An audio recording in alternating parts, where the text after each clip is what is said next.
Boleh kita katakan amin. Yang mau kasih tepuk tangan untuk Saudara, senang sekali hari ini dalam ibadah kenaikan Tuhan Yesus kita mau sama-sama mengingat, belajar kembali tentang peristiwa kenaikan Tuhan Yesus.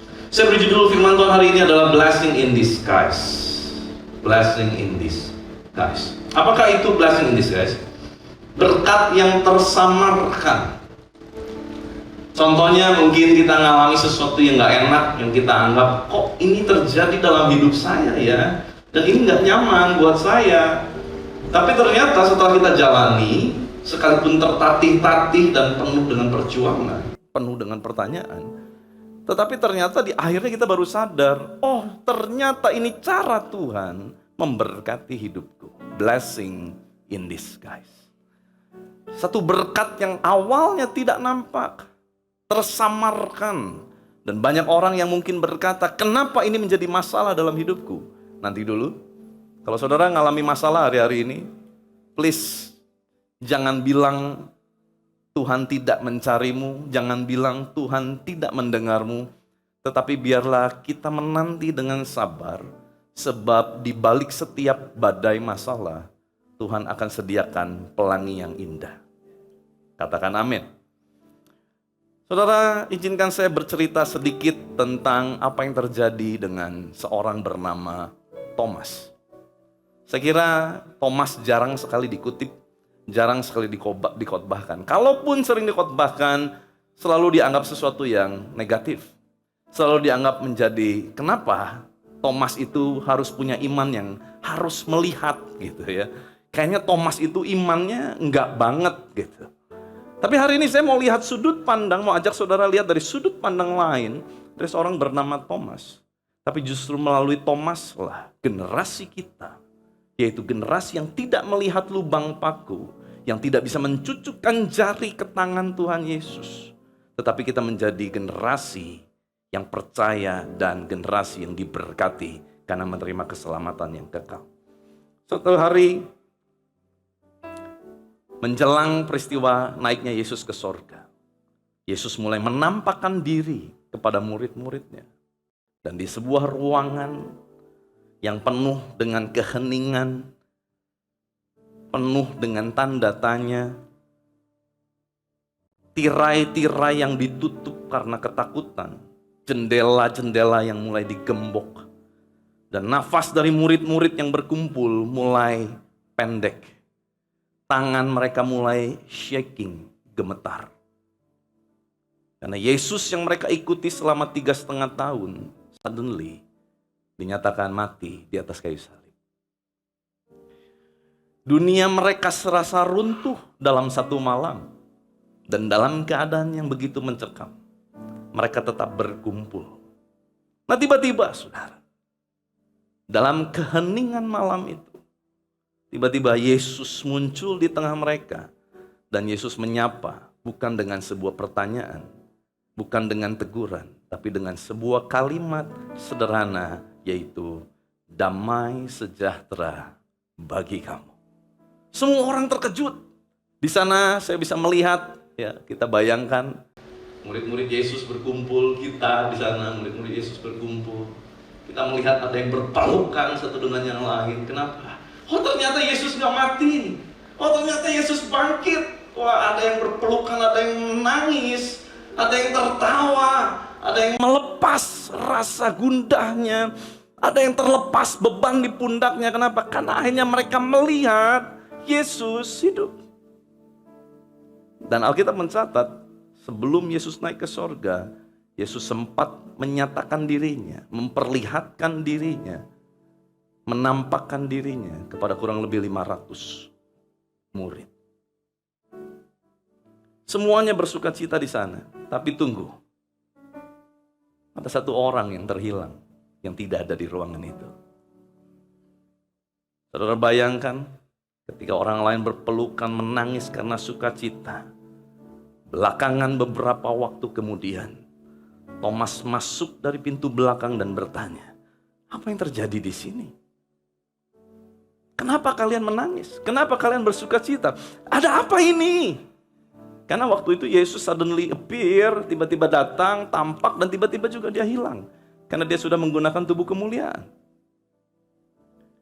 Di saat Yesus sudah tidak ada di ruangan, Thomas datang dan dia melihat, ada apa? Ada apa? Saya ketinggalan apa? Tolong, please tell me what happened. Thomas terlambat. Dan mereka mulai menjawab, Thomas, Yesus hidup, dia datang, dia menampakkan dirinya. Tapi buat Thomas itu bukan kabar baik. Itu adalah pukulan kedua buat Thomas. Kenapa? Karena sekarang buat Thomas bukan cuma Yesus yang hilang, tetapi juga dia kehilangan momentum besar dalam hidupnya. Saudara, saya nggak tahu. Mungkin ada di antara saudara yang merasa lagi kehilangan momentum dalam hidup. Izinkan saya mengajukan beberapa pertanyaan ini. Pernah enggak kamu ngerasa seperti Thomas?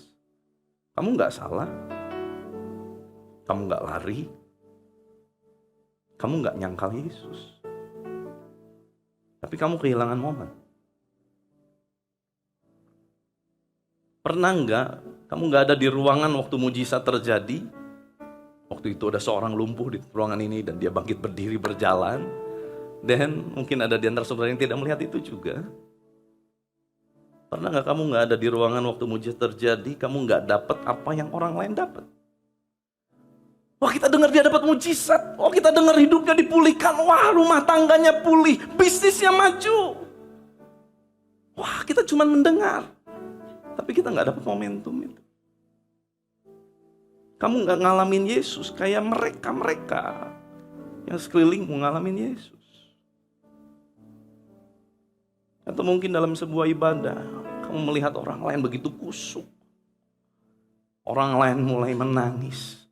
Ada yang meloncat kegirangan karena ngalamin hadirat Tuhan. But suddenly your heart is empty. Hatimu kosong. Kamu gak merasa apa-apa. Yet you are here. Tapi engkau ada di sini. Tapi engkau hanya melihat orang lain mengalami, tapi kamu tidak mengalami itu. Dan mungkin kita mulai berpikir, apa aku terlalu terlambat? Apa imanku terlalu kecil? Apakah aku tertinggal? Atau mungkin apakah Tuhan melupakan aku?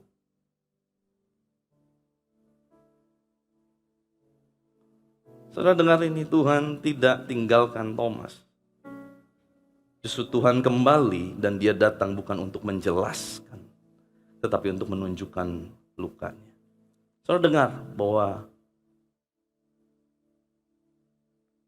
mungkin kau merasa ditinggal Tuhan. Mungkin kau merasa karena bisnismu lagi gak baik, usahamu lagi kurang baik, keadaan rumah tanggamu tidak seperti yang kau harapkan, keadaan yang kau harapkan terjadi tidak seperti apa yang kau bayangkan. Lalu kau merasa Tuhan meninggalkanmu.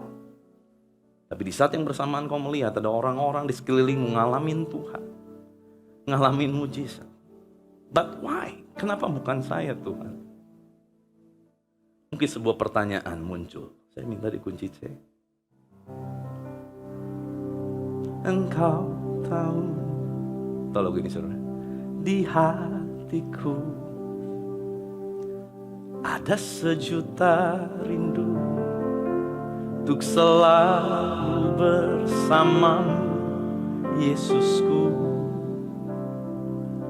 Izinkan ku menyenangkan hatimu lewat nyanyian hatiku. Biarkanlah ku menyembah walau tak dengan puisi yang indah.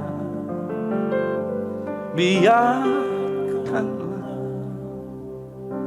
ku menyembah, memberikan hati ini ku berserah dengan penuh kasih sayang. Biarkan Tuhan aku menyembah. Dalam hati kita cuma pengen Tuhan, I just want to worship. I just want to feel your presence. Saya cuma pengen ngalamin Tuhan. Tapi kok saya kehilangan momen Tuhan.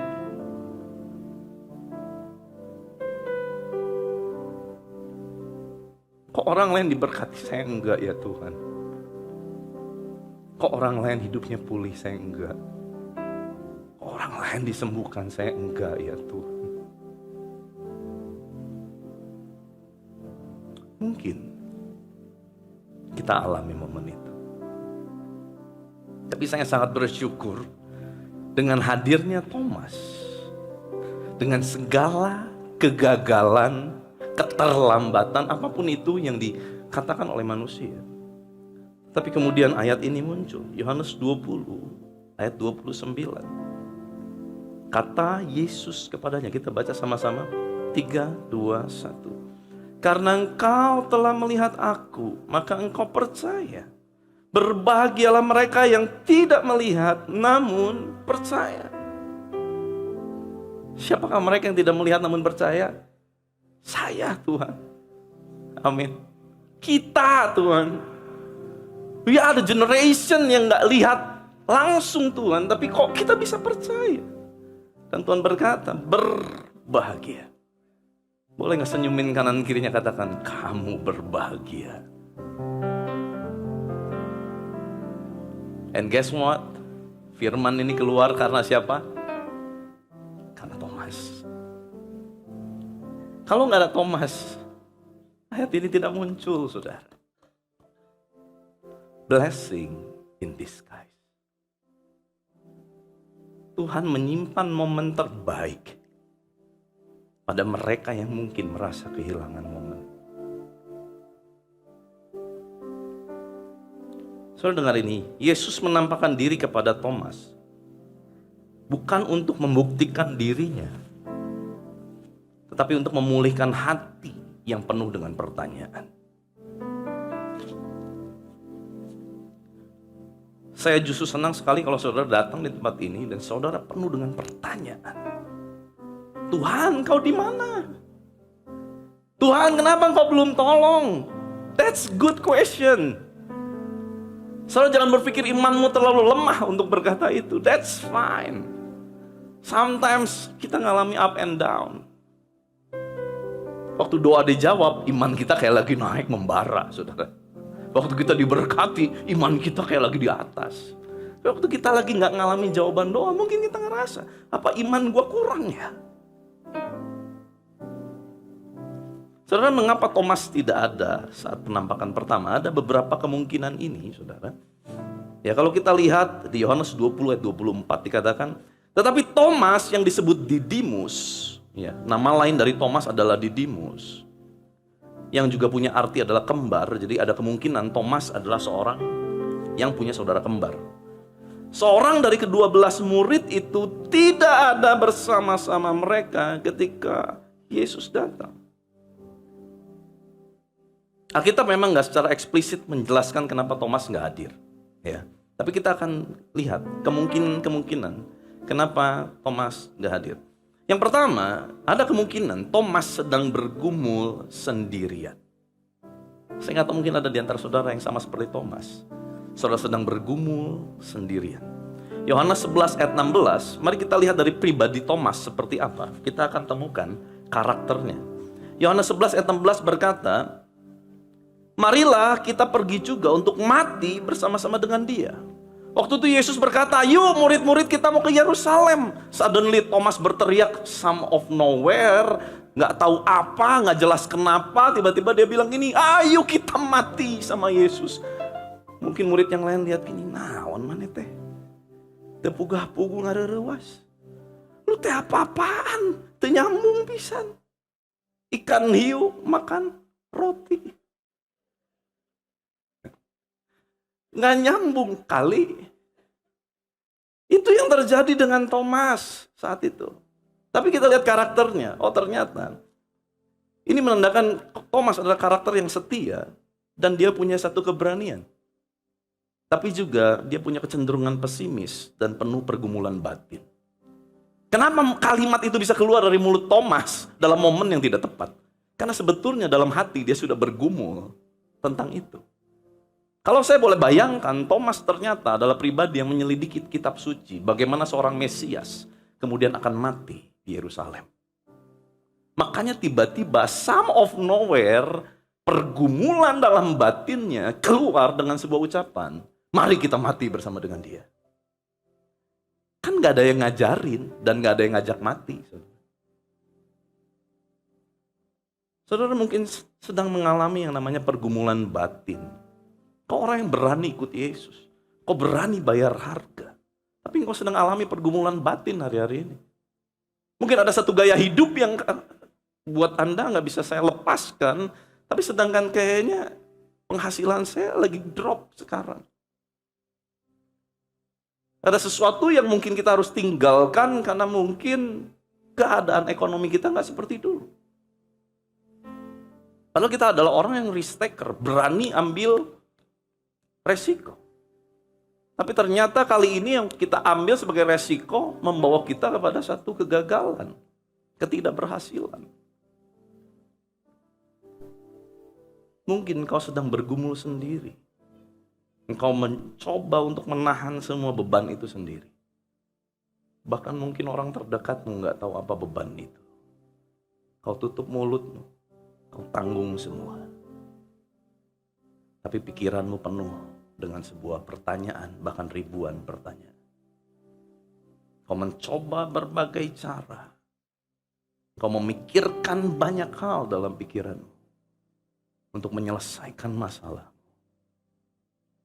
Yang kedua, ada kemungkinan karena memang Thomas tidak tinggal di tempat yang sama. Secara historis, beberapa tafsiran Yahudi awal menyebutkan ada kemungkinan bahwa Thomas itu berasal dari Galilea dan tidak tinggal satu rumah dengan murid-murid lain di Yerusalem.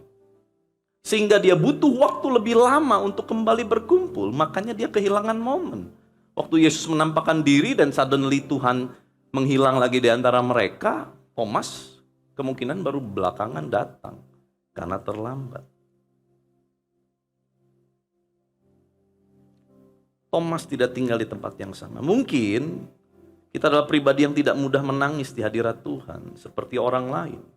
Seperti istri kita, suami kita. Mungkin kita adalah orang yang juga kaku.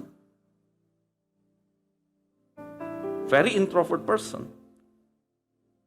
Tidak mudah menunjukkan ekspresi. Berusaha menahan segala ekspresi. Atau mungkin kau very extrovert person. Sehingga kau tidak mau terlihat buruk di hadapan orang. Kau menutup semua dengan topeng senyum. Sedangkan di dalam hati, engkau bergumul. Tapi dengar, kalaupun itu adalah saudara, sekalipun kau berkata, kenapa ya orang kok bisa nangis di hadirat Tuhan? Gua enggak. Tuhan juga tetap datang untuk Anda sekalipun Anda enggak punya momen seperti orang lain. Tolong catat ini. Sekalipun kau enggak bisa menangis di hadirat Tuhan. Sekalipun kau kaku. Seringkali mungkin kau duduk sendiri, merasa hatimu hampa. Tapi engkau datang lagi dan datang lagi dalam sebuah ibadah. Karena kau menanti perjumpaan dengan Tuhan yang gak kunjung terasa. Tuhan datang pun juga khusus untuk Anda. Dan kalau kita lihat dari pesan profetik dari ketidakhadiran Thomas, saya kutip satu perkataan dari seorang pengkhotbah dan penulis kontemporer, N.T. Wright dan Craig Keener. Dia menekankan bahwa absennya Thomas is not a mistake, bukan sebuah kesalahan, tetapi sebuah penataan ilahi. Ada cara Tuhan yang memang Tuhan atur sedemikian rupa, yang tidak bisa dilihat oleh mata manusia, tapi itulah penataan Tuhan. Karena dari satu orang yang terlambat itulah, dari Thomas itulah, Tuhan mendesain perjumpaan pribadi yang kemudian menyelamatkan generasi kita, yaitu generasi yang percaya tanpa melihat. Again, this is blessing in disguise.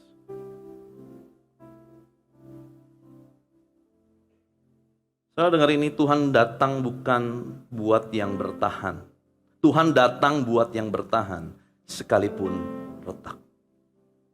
Mungkin kau bertahan datang lagi dan lagi mencari Tuhan, sekalipun hatimu penuh dengan luka, engkau retak. Saudara dengar ini, kadang orang yang paling diam di tengah ibadah adalah orang yang sedang paling dalam doanya. We never know. Kadang orang yang duduk di belakang dengan wajah kosong adalah yang paling banyak pertanyaan.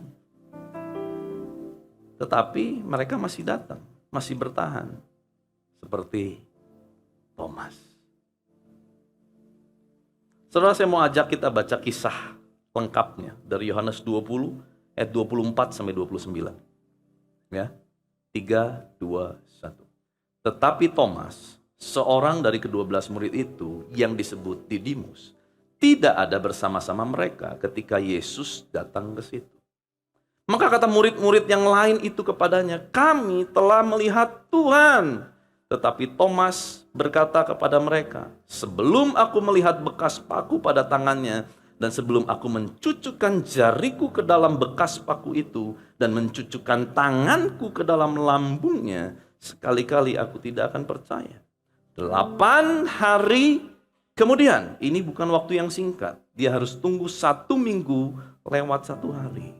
Kemudian murid-murid Yesus berada kembali dalam rumah itu dan Thomas bersama-sama dengan mereka. Sementara pintu-pintu terkunci, Yesus datang dan ia berdiri di tengah-tengah mereka dan berkata, Yesus ngomong lagi, damai sejahtera bagi kamu. Kemudian ini menarik sekali, ayat 27. Tuhan gak cari yang lain.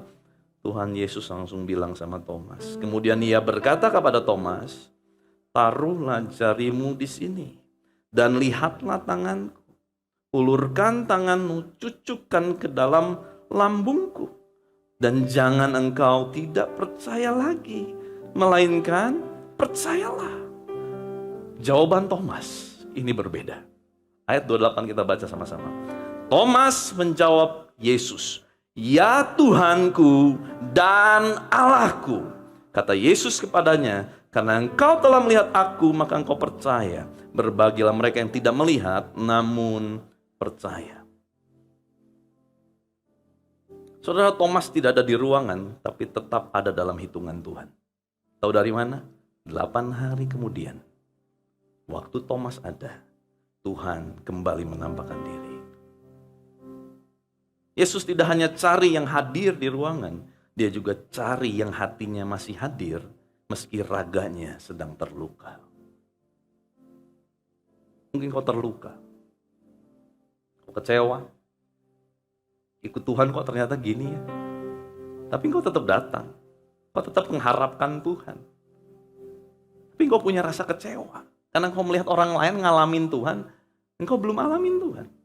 Orang lain alami mujizat, kau belum alami mujizat. Mungkin kau kecewa, tapi engkau tetap ada dalam hitungan Tuhan. Tuhan tidak pernah membenci sekalipun orang yang sekalipun hatinya kecewa sama Tuhan. Dan kita belajar, Thomas butuh bukti dan Yesus tidak marah. Bukankah seringkali kita berkata, Tuhan engkau di mana? Lalu sebelah kita menghakimi, jangan bilang gitu, nanti Tuhan marah. Nanti Tuhan murka lu sama kamu. Biar tahu rasa nanti kamu gak dia jawab Tuhan. No. Dari kisah ini kita lihat Tuhan gak marah. Waktu Thomas bilang, nanti ya kalau udah nyucukin tangan baru gua percaya.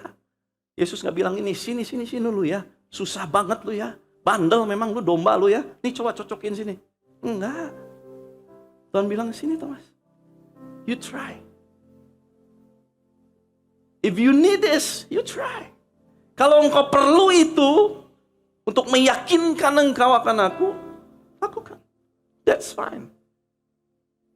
Saat kita di momen-momen terendah dan kau berkata, Tuhan aku perlu bukti. It's okay. It's okay. Tuhan pasti paham. Tuhan pasti ngerti. Yesus tidak jawab keraguanmu dengan teori. Dia jawab pakai lukanya. Karena hanya pribadi yang pernah luka yang bisa menyembuhkan luka hati. Setuju dengan saya? Kalau Anda tidak pernah alami namanya dilukai, lalu Anda berkata ampuni kepada orang yang lagi terluka, Anda omong kosong. Kalau Anda berkata jangan takut, Tuhan Yesus pasti tolong, tapi engkau tidak pernah ditolong Tuhan, omong kosong.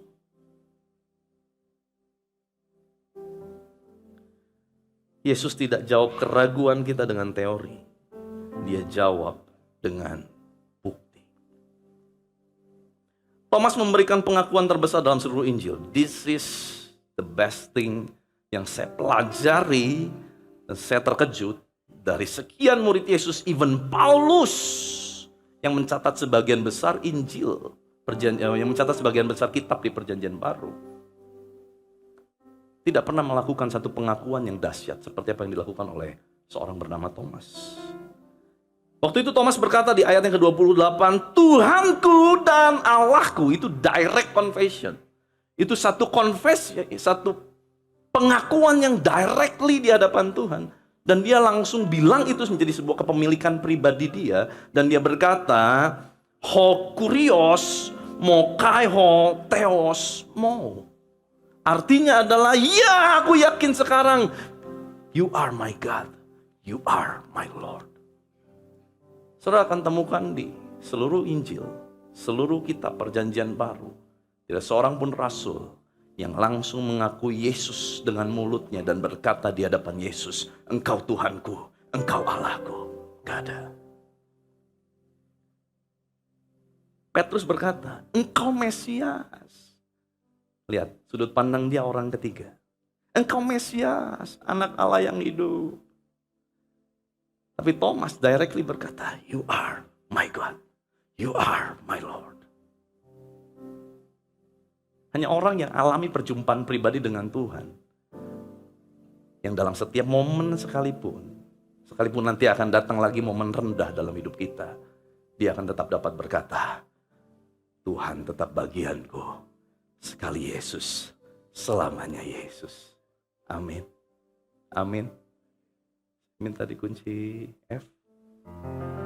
Sekali Yesus, selamanya Yesus, harapanku tak akan hilang, karena kasih-Nya sekarang ku ada.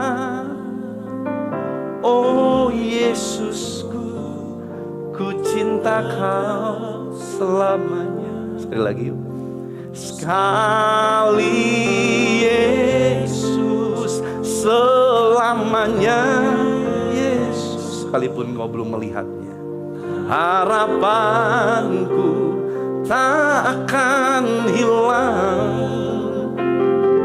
karena kasih-Nya sekarang ku ada.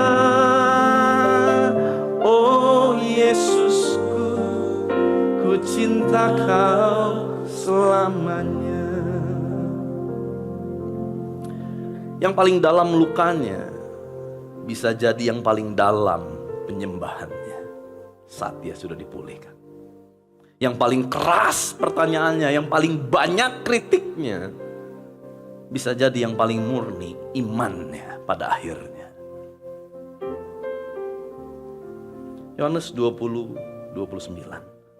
Berbahagialah mereka yang tidak percaya, yang mereka tidak melihat namun percaya. Inilah yang Yesus bicarakan tentang kita, generasi pasca kebangkitan. Karena Yesus tahu satu hari akan ada generasi gereja di abad 21 yang tidak pernah melihat Yesus, tidak pernah menyentuh bekas lukanya, tetapi tetap percaya dan tetap menyembah. Saudara, apa arti dari nama Thomas? Thomas yang disebut juga Didimus, punya arti adalah twofold. Dalam Thayer definition, Didimus juga punya arti adalah twofold. Apa yang disebut dengan twofold itu, saudara? Saya akan coba jabarkan. Twofold yang pertama bisa menggambarkan Thomas adalah pribadi yang punya dua sisi iman. Satu arti dari strong definition berkata Didymus punya arti adalah kembar. Tapi Thayer definition juga mengatakan ini, ada twofold, ada dua sisi. Kalau saya boleh interpretasikan, kenapa Thomas juga disebut dengan Didymus? Kalau kita lihat dari kisahnya, dia punya dua sisi iman, antara ragu dan iman. Antara melihat dan percaya. Antara logika dan percaya secara rohani. Mungkin ini sering terjadi dalam kehidupan kita. Ada twofold. Ada dua sisi, seperti dua sisi mata uang yang membentuk kita. Di satu sisi kita mau percaya, tapi di satu sisi kita pakai logika. Di satu sisi berkata, Tuhan aku percaya, Tuhan pasti tolong. Tetapi di satu sisi kita bergumul, logikanya Tuhan ini gak masuk akal.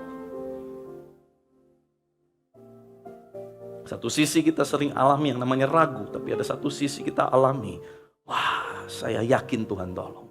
Tapi pulang ke rumah kita alami lagi ragu. Thomas adalah cermin dari banyak orang di zaman ini. Satu sisi ingin percaya, sisi lain perlu melihat. Ini sangat mirip dengan banyak dari kita, generasi ini. Satu sisi kita pengen percaya mujizat terjadi. Tapi kalau lihat keadaan, kayaknya nggak mungkin, Pak. Tapi yang ini, yang menarik sekali adalah Yesus tanggapi Thomas dengan kasih. Yesus bilang gini, karena engkau telah melihat aku, maka engkau percaya. Berbahagialah mereka yang tidak melihat, namun percaya. Thomas sempat lihat Yesus akhirnya. Thomas sempat lihat bukti dari apa yang diharapkan. Tapi kita, mungkin hari ini kita masih penuh tanya seperti Thomas yang datang terlambat tadi.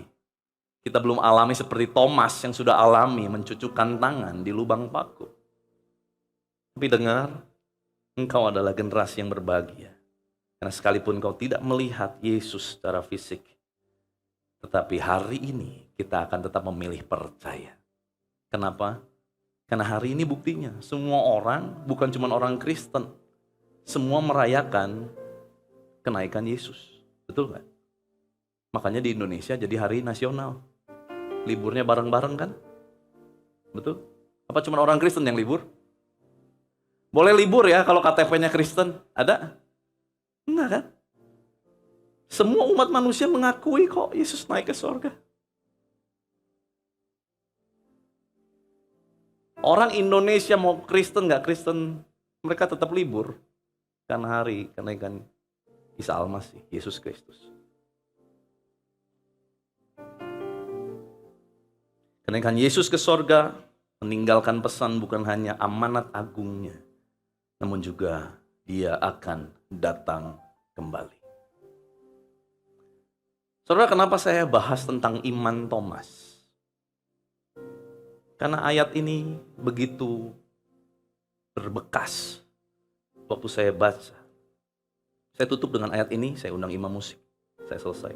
Lukas 18 ayat yang ke-8. Aku berkata kepadamu, ia akan segera membenarkan mereka.